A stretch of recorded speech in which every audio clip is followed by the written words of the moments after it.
sais quoi, ce qui me dégoûte le plus, c'est même plus Esther en elle-même. Parce que Esther, au fond, c'est personne. C'est juste un masque, un rôle, un costume en pixels. Derrière, c'est un brouteur. Un type qui copie-colle des phrases, qui vole des photos à une inconnue sur Reddit, qui appuie sur les faiblesses des gens comme on appuie sur un bouton d'ascenseur. Pas d'émotion, pas de conscience, rien. Juste une stratégie pour soutirer du fric.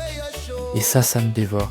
Parce que ce mec-là, je sais que c'est un mec, je le sens à chaque phrase mécanique, il voit pas un humain quand il me parle.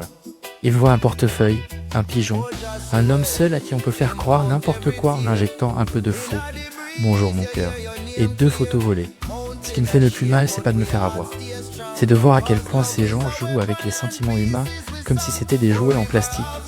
Ils savent qu'ils parlent à des personnes qui espèrent quelque chose. Qui espèrent un contact, une voix, un peu de douceur, et ils s'en servent comme appât. Et moi, je prends toute la saleté dans la gueule. La honte d'y avoir cru, même 10 secondes. La colère, la sensation d'être vulnérable, d'être ciblé parce que je suis gentil, parce que je parle, parce que je tends la main. Et derrière, ce brouteur, il s'en fout. Il est là dans un cybercafé ou dans une chambre ou n'importe où, à jouer avec la vie des gens comme si c'était un jeu vidéo. Il ne voit pas ce que ça réveille en moi. Il ne voit pas la douleur, la fatigue, les années de combat psychologique, la solitude, les angoisses. Enfin, il s'en fout.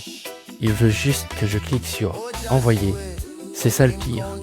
Cette indifférence totale, cette violence froide, cette façon de parler comme un robot qui pompe l'humanité des autres en point. Et moi, je reste avec les dégâts, avec la sensation d'être une cible facile, avec ce malaise qui colle à la peau, même quand je rigole de lui, même quand je tourne en ridicule. Parce qu'au fond, oui, c'était un brouteur. Mais les sûrs, elles, sont vraies. Et c'est moi qui les porte.